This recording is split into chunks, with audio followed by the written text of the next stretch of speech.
Are you constantly searching for the next best diet for you? Maybe you've tried some keto, intermittent fasting, paleo, or you're just looking for something that is going to be the right fit this time.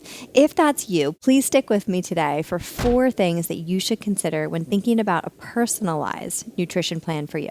Hi, my name is Dr. Ariane Missimer. I am a functional medicine practitioner, a doctor of physical therapy, registered dietitian, and the owner of the Movement Paradigm Integrative Health. And I am super excited to talk with you about this today because I truly believe that nutrition should be personalized for you. And we can't just simply look at what our friend or relative is doing and what's working for them because there are so many things to consider. We're going to talk about 4 key categories today.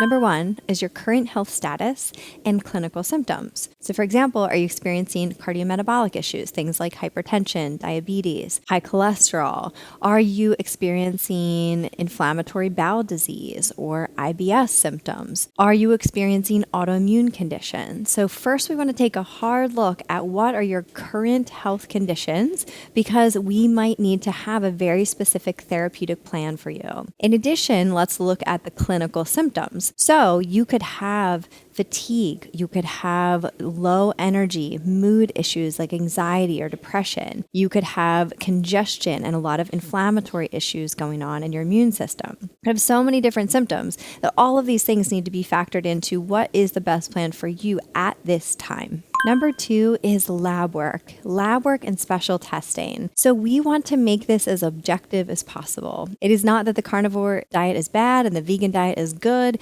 It's how is this affecting your body? So how can we look at your gut, for example? What's happening in your microbiome? Are you experiencing low vitamin levels like vitamin D, vitamin B12, iron? So looking at a nutrient panel to understand what are the things that you are getting or not getting from your diet. Instead of guessing about what is right, we can make this so much more objective. And if you are feeling great, your energy is good, you're not experiencing health conditions, your labs look great, then we know that your diet's probably working pretty well for you.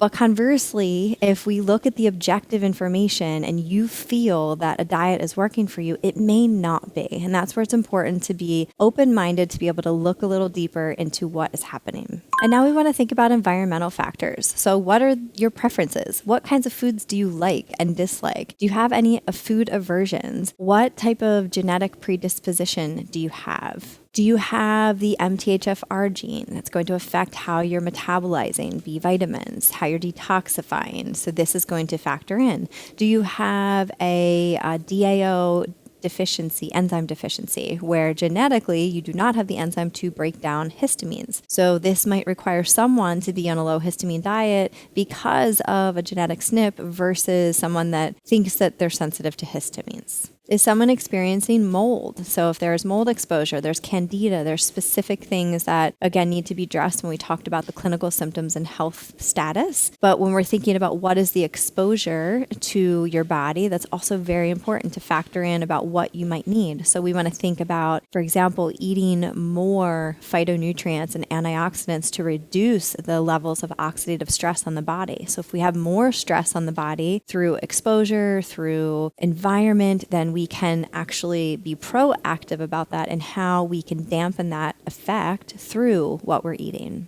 And last but not least, we have adverse food reactions. So there's 3 categories of food reactions. We can have a food sensitivity, so an IgA and IgG mediated reaction. This can be delayed. So this would mean that, let's say you had a food that you possibly had a sensitivity to, you may have a reaction on day 2, 3, or even 4. Whereas a food allergy, an IgE mediated reaction, you're going to have an immediate reaction. So this could be mild or this could be severe. So this could be itching in your mouth. This could be an anaphylactic reaction. You can also have a food intolerance where you don't have the enzymes to break down a specific component of the food. So with all of these, we need to factor these in to a personalized diet plan. So for example, one person may have a sensitivity or an intolerance or even an allergy to a specific food, and so they might not be eating those for that specific reason, but that doesn't necessarily mean that you shouldn't eat it either. So there's ways to test this, there's ways to do elimination diets.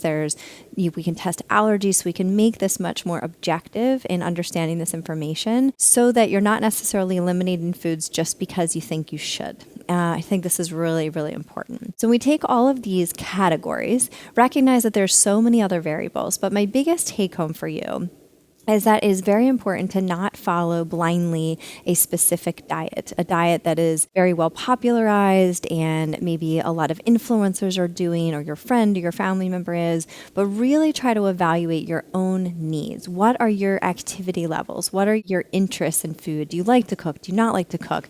Do you feel like you're not able to meal prep? You don't have the time to meal prep?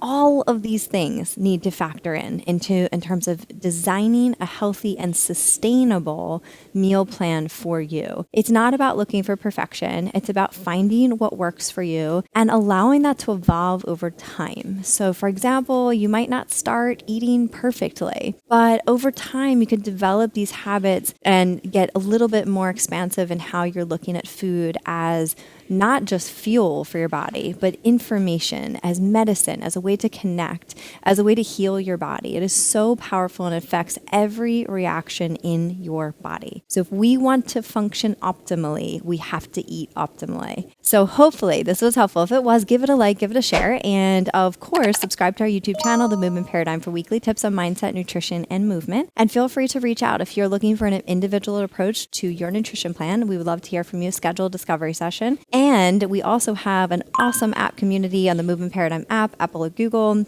You can join us there. We have lots of programs there and lots of information. Great community to help you on your journey. Hope to see you soon.